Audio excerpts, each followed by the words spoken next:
Hey, I'm Mackenzie, 25, and hungry for success. Imagine this. I'm living in a chaotic, bustling city, sharing an apartment with my older sister, Jennifer. On the surface, we seem inseparable.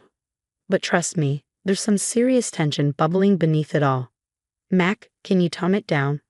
I'm trying to concentrate.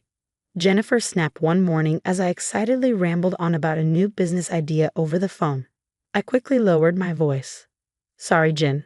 I got carried away. That's how things go between us. I'm always brainstorming the next big thing, while Jennifer's struggling to find her footing in her career. Now let me introduce the real MVP in my life, Grandpa Arthur Blackwood. He's a legend in the business world and has always had a soft spot for both me and Jen, though we share a special bond. Mackenzie, my girl, he'd say with a twinkle in his eye.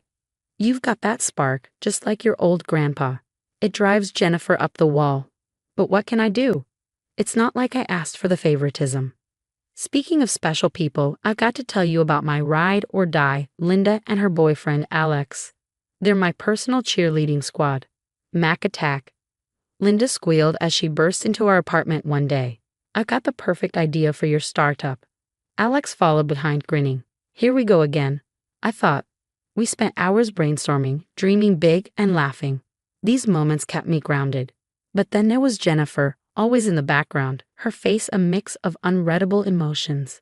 Must be nice, she muttered once, having everything handed to you on a silver platter. I brushed it off. Come on, Jen. You know that's not true. I work hard. Sure you do, she replied, dripping with sarcasm. Living with this undercurrent of resentment isn't easy. Sometimes I catch her watching me, like she's trying to figure out what makes me special. But here's the thing, I'm not special. I just won't give up on my dreams. One night, after an especially tense dinner, I called Linda. I don't know how much longer I can do this, I admitted. It feels like I'm living with a ticking time bomb. Linda's voice was calming. Hang in there, Mac. You're doing great. Don't let her drag you down. That's life for me right now, a balancing act between chasing my dreams and managing this complicated relationship with Jennifer. But I wouldn't change it, well, maybe a few things. Then, everything changed. The call came in the middle of the night. Grandpa Arthur was gone. Just like that, my world collapsed. Mackenzie, it's Dad. You need to come to the hospital.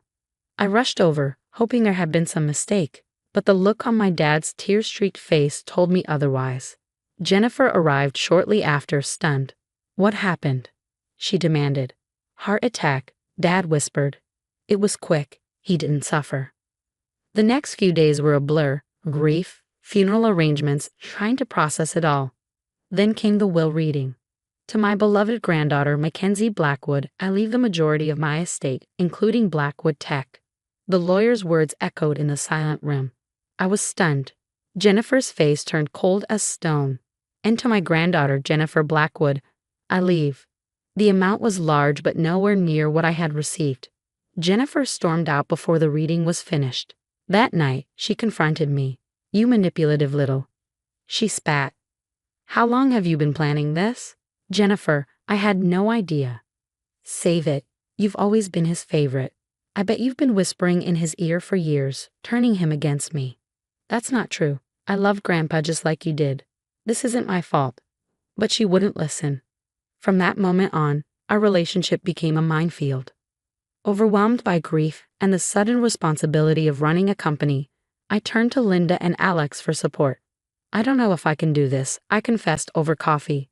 I'm not ready to run a whole company. Linda squeezed my hand. You've got this, Mac. Your grandpa believed in you for a reason. Alex nodded. We're with you, every step of the way. Their support was everything, but the pressure was intense, and Jennifer's constant sabotage didn't help. One day, I overheard her talking on the phone in her room. Jason, you don't get it. She doesn't deserve any of this. We need to do something. I confronted her. Who's Jason? What are you planning? Jennifer's eyes narrowed. None of your business. Unlike you, I have real friends who care about me. The next week, I met Jason at a company event. He was charming, sure, but something about him immediately set off alarm bells. So you're the famous Mackenzie, he said with a toothy smile. Vanessa's told me so much about you. Funny, she's never mentioned you. I replied coolly, turning to walk away. As I did, I heard him mutter, Oh, she will soon enough. Things at Blackwood Tech weren't getting any easier either. Every decision I made, Jennifer questioned. Every success, she downplayed. It all came to a head during a board meeting when I was presenting a new project. And where exactly did this idea come from, Mackenzie? Jennifer interrupted. Another stroke of genius from Grandpa's golden child? The room fell silent. I took a deep breath. This idea came from months of market research and team collaboration. If you have concerns, we can discuss them privately. Oh, I'm sure you'd love to keep things private, just like you kept your little schemes with Grandpa private all these years, she sneered. I lost it. Enough. I have worked my ass off for this company. I earned Grandpa's trust through hard work, not manipulation. If you can't see that, then maybe you shouldn't be here at all. The silence was deafening. Jennifer's face twisted with rage. You want me gone? Fine. But mark my words, Mackenzie, you'll regret this. All of it. She stormed out, leaving me shaken but standing my ground. As the meeting adjourned, I couldn't shake the feeling that this was just the beginning of a war I never wanted to fight. The weeks after the board meeting blurred together. I was drowning in work, barely keeping my head above water. One night, I collapsed on the couch, exhausted. You look like hell, sis, Jennifer said, almost sounding concerned. Thanks for the news flash, I muttered. You know, there's an easy fix for all this stress, she continued, a casual tone in her voice. I looked up, surprised. Oh yeah? What's that? Just walk away. Give me control of the company. You're clearly not cut out for this. And there it was. I should have known better. Not gonna happen, Jen. Nice try, though. She shrugged, a strange smile tugging at her lips. Can't blame a girl for trying. Little did I know, she wasn't just trying, she was planning to get rid of me for good. My birthday came around, and despite the tension, Dad insisted on a family hiking trip. Come on, girls, it'll be just like old times, he pleaded. I agreed, hoping it might be a chance to mend things. Boy, was I wrong. The hike started off fine. The air was crisp, the views breathtaking, but something felt off. Jennifer kept checking her phone, smirking at messages. Hot date, Guy, I teased. Something like that, she replied cryptically. We reached a scenic overlook, and I stepped closer to the edge to take a photo. That's when I felt hands on my back, a shove. Suddenly, I was falling. The world spun, and pain exploded through my body as I tumbled down the rocky slope. When I finally came to a stop, everything went black. I don't know how long I was out. When I woke, the pain was unbearable. My leg was definitely broken, and I could barely move. Help! I screamed, my voice echoing through the empty canyon. Somebody help me. But no one came. As the sun began to set, a horrible truth sank in. Jennifer had pushed me. She had tried to kill me.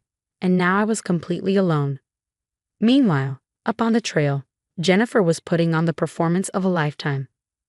Dad, I can't find Mackenzie, she cried, her voice dripping with fake concern. What do you mean you can't find her?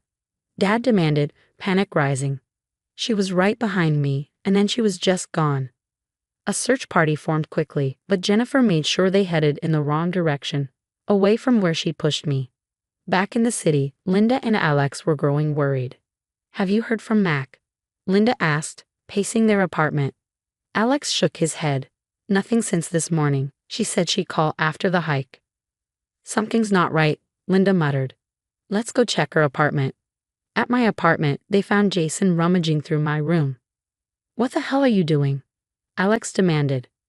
Jason jumped, startled. Jennifer asked me to grab some things for the search party. In Mackenzie's underwear drawer, Linda asked, eyebrow raised. Jason bolted, pushing past them as he fled. Linda and Alex exchanged worried looks. We need to find Mac, Linda said firmly, and I don't trust Jennifer one bit. As night fell, I huddled against a rock, shivering. The pain was excruciating. But I knew I had to stay awake, stay alive. You can do this, Mackenzie, I whispered to myself. You're not dying on this godforsaken mountain. I thought about Grandpa Arthur, about how he always believed in me. I thought about Linda and Alex, probably worried sick. And then I thought about Jennifer, her face twisted with hatred as she shoved me. I'm not giving you the satisfaction, I growled into the darkness. You hear me, Jennifer? I'm going to survive this, and I'm going to make you pay. As the first light of dawn broke over the canyon, I made a vow. I would get off this mountain. I would reclaim my life. And I would show Jennifer that her jealousy and hatred would never win. Little did I know, the fight for survival was only just beginning. 3 days on that mountain felt like an eternity. I survived on rainwater and sheer determination, pushing through the pain and cold. When I heard the helicopter, I thought I was hallucinating. "We've got a survivor," a rescuer shouted as they lifted me into the chopper. The hospital was a blur, tests, treatments, and my dad's tears of relief. But as my head cleared, so did the memories. Jennifer had pushed me. She tried to kill me, I told Linda and Alex when they visited. Their faces hardened. "We know," Linda said quietly. They showed me text messages they'd recovered from Jason's phone. The plot was laid out in black and white. "We've already taken this to the police," Alex explained.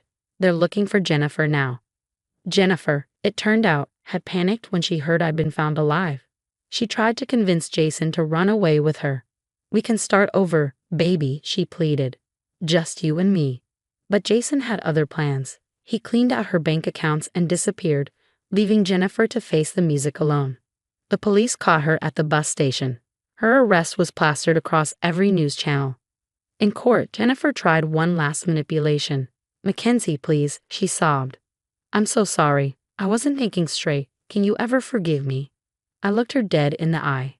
"No, Jennifer, I can't, and I won't." The judge sentenced her to 15 years for attempted murder. As they led her away, I felt a weight lift off my shoulders.